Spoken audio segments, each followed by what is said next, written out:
That's my good news.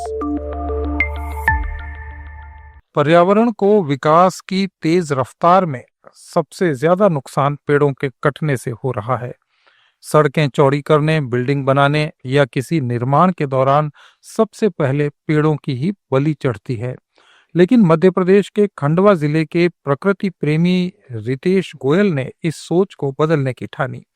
उन्होंने साबित कर दिया कि विकास और पर्यावरण दोनों एक साथ चल सकते हैं अगर आपकी सोच पॉजिटिव हो। रितेश ने पेड़ों को काटने की बजाय उन्हें शिफ्ट करने की अनोखी पहल की है। रितेश का मानना है कि पेड़ हमारी धरती की सांस हैं। अगर इन्हें बचा लिया जाए तो आने वाली पीढ़ियां भी स्वच्छ हवा ले सकेंगी। इसी सोच के साथ उन्होंने एक ग्रुप की स्थापना की जो पेड़ों को काटने की बजाय उन्हें सुरक्षित स्थान पर शिफ्ट करता है। रितेश बताते हैं कि एक दिन वो शहर में सड़क को चौड़ा होने का काम देख रहे थे, जहां बरसों पुराने नीम और पीपल के पेड़ बेदर्दी से काटे जा रहे थे। उन्हें ये देखकर बहुत दुख हुआ। उनके मन में सवाल उठा कि क्या पेड़ों को काटे बिना भी रास्ता बनाया जा सकता है। उन्होंने इंटरनेट पर रिसर्च की और कुछ देशों में ट्री ट्रांसप्लांटेशन की टेक्नोलॉजी के बारे में जाना। फिर तय किया कि इस तकनीक को अपने शहर में भी अपनाया जाए। शुरू में लोगों ने इसे मजाक समझा, लेकिन आज ये पहल पूरे मध्य प्रदेश में चर्चा का विषय है। समाजसेवी रितेश गोयल और उनकी टीम ने अब तक 300 से ज्यादा बड़े पेड़ों को कटने से बचाया है। इनमें कई पेड़ 40 से 50 साल पुराने भी थे। नीम, पीपल, बरगद जैसे पेड़ जिनकी जड़ें बहुत गहरी होती हैं, उन्हें जड़ सहित मशीनों और टेक्नोलॉजी की मदद से नई जगह शिफ्ट किया गया। रितेश बताते हैं कि जब हमने पहला पेड़ शिफ्ट किया तो काफी डर था कि वो जीवित रहेगा या नहीं, लेकिन कुछ ही दिनों बाद पेड़ में नई पत्तियां निकलनी शुरू हो गई। हमारी मेहनत रंग लाई और हमने राहत महसूस की। इस सफर में रितेश को कई मुश्किलों का भी सामना करना पड़ा, क्योंकि उन्हें तकनीक की जानकारी कम थी, मशीनें आसानी से उपलब्ध नहीं थीं और लोग भरोसा करने को तैयार नहीं थे। कई बार तो खुद पैसे लगाकर उन्होंने ये काम किया। रितेश कहते हैं कि जब समाज को ये समझ में आया कि बिना काटे पेड़ को नई जगह लगाया जा सकता है, तो लोग धीरे धीरे जुड़ने लगे। अब हमारे साथ युवाओं की एक बड़ी टीम है जो मौके पर जाकर पेड़ों का निरीक्षण करती है और सुरक्षित तरीके से उन्हें नई जगह ट्रांसप्लांट करती है। पेड़ों से जुड़ी एक और अच्छी खबर ब्रिटेन से। ब्रिटेन के वैकहर्स्ट के रॉयल बोटेनिक गार्डन्स के मिलेनियम सीड बैंक में विश्व की बॉटनिकल डाइवर्सिटी का एक बड़ा हिस्सा भविष्य की पीढ़ियों के लिए सुरक्षित रूप से छिपा हुआ है। आंकड़ों के अनुसार एमएसबी में 40,000 से ज्यादा स्पीसीज के 2 बिलियन से ज्यादा बीज हैं, जिन्हें 100 से ज्यादा देशों के 289 संगठनों के वैज्ञानिकों और वॉलंटियर्स ने इकट्ठा किया है। ये शायद पृथ्वी का सबसे बड़ा सीड भंडार है। इसी तरह का दूसरा सबसे बड़ा बीज भंडार नॉर्वे के आर्कटिक द्वीप समूह के स्वालबार्ड में है। वैकहर्स्ट बॉटेनिकल गार्डन की क्यू सुविधा में दुनिया भर के सीड्स को सावधानी से साफ किया जाता है, सुखाया जाता है और वॉक इन फ्रीजर्स में -20 डिग्री सेल्सियस या -4 डिग्री फ़ारेनहाइट तापमान पर इन्हें रखा जाता है। ये काम 25 सालों से उन विशेषज्ञों द्वारा किया जा रहा है जिन्होंने न केवल सीड्स को कलेक्ट करने की स्किल डेवलप की है, बल्कि उन्हें फिर से अंकुरित करने का कौशल भी विकसित किया है। एमएसबी एक्सपर्ट्स का कहना है कि एक बीज से निकाली गई 1% नमी और 9 डिग्री अतिरिक्त ठंड से बीज का लाइफ साइकिल करीब दुगना हो जाता है। तमाम अभिलेखों का संरक्षण करने वाला एमएसबी सिर्फ एक वेयर हाउस नहीं है, बल्कि यहाँ हमेशा कुछ न कुछ नया डेवलप होता रहता है। इस साल एमएसबी की 25वीं सालगिरह है।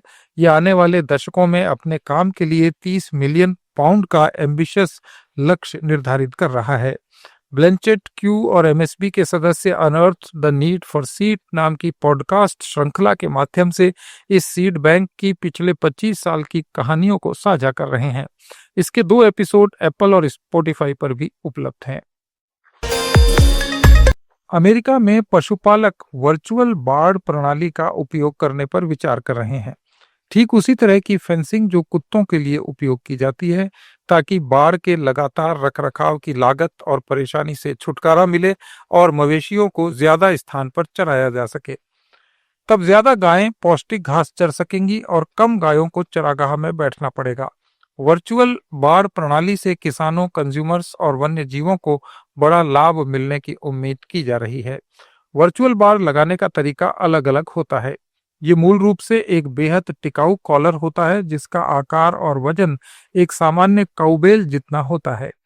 इसमें एक जीपीएस ट्रांसमीटर लगा होता है जो इस बात पर नजर रखता है कि गाय कहाँ है और उन बाउंड्रीज को निर्धारित करता है जहां गायें नहीं जा सकती। कुछ जीपीएस ट्रांसमीटर में रेडियो तरंग रिसीवर भी होते हैं जो प्रसारण टावर के जरिए पहुंचते हैं। जैसे ही गाय वर्चुअल बाउंड्री लाइन के बहुत करीब पहुंचती है, वैसे ही कॉलर तेज आवाज में संकेत बजाता है जो गायों को पसंद नहीं आता। अगर वे और करीब आ जाती हैं तो आवाज और तेज हो जाती है। अगर मवेशी उससे आगे निकल जाता है तो कॉलर कंपन करने लगता है, लेकिन पशु को झटका नहीं देता। द नेचर कंजर्वेंसी के लिटिल सियोक्स प्रोजेक्ट की निदेशक एमी क्राउच कहती हैं कि मवेशी इस कंपन को बहुत जल्दी समझ जाते हैं। वे उस आवाज को सुनते हैं लेकिन चरना बंद नहीं करते, बस अपनी दिशा बदल लेते हैं। इसलिए ये किसानों और जानवरों दोनों के लिए बहुत आसान है। ये कॉलर सोलर एनर्जी से चलते हैं और मवेशी को कई दुर्व्यवहार से बचाते हैं। क्राउच ने कहा कि जो पशुपालक अपने मवेशियों को ज्यादा इधर से उधर स्थानांतरित नहीं करते हैं, उनको भी कॉलर और वर्चुअल बाड़ से बचत का लाभ मिलता है। कॉलर के जीपीएस सिस्टम को फोन से एक्सेस किया जा सकता है। इसमें पशुपालक किसान को मवेशियों के झुंड की एक्चुअल लोकेशन का पता चल जाता है। एक अनुमान के मुताबिक वास्तविक बाड़ लगाने की लागत करीब $15,000 प्रति मील है, जो 4 मील के खेत के लिए $60,000 तक पड़ती है। इसकी मरम्मत और कभी कभी इसे हटाने की जरूरत भी पड़ती है, जबकि वर्चुअल बाड़ में कॉलर और टावर लगाने में $50,000 का खर्च आता है। इसका टिकाऊपन भी एक्चुअल बाड़ से कहीं ज्यादा होता है। ऐसे ही रोचक और पॉजिटिव समाचारों के लिए जुड़े रहिए लेट्स माइक के लिए। आप सुन रहे थे let's mic more than radio. Follow कीजिए हमें हमारे सोशल मीडिया प्लेटफॉर्म्स पर।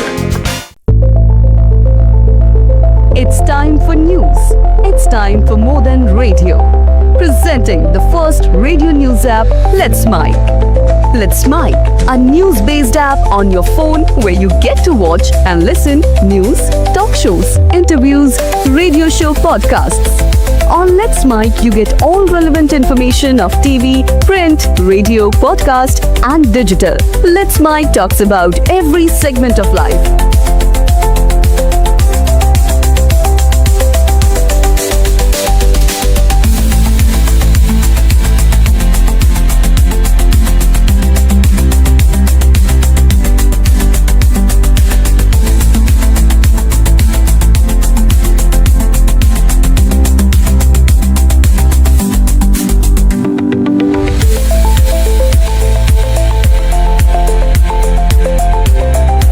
Download the app now from Play Store. Available both on Android and iOS mobile phones. Follow us on YouTube, Instagram, Twitter, LinkedIn, Facebook, Telegram, WhatsApp, Snapchat. Let's talk, let's connect, and let's mic. It's time for news. It's time for more than radio. Presenting the first radio news app, Let's Mic. Let's Mic, a news-based app on your phone where you get to watch and listen news, talk shows, interviews, radio show podcasts. On Let's Mic, you get all relevant information of TV, print, radio, podcast, and digital. Let's Mic talks about every segment of life.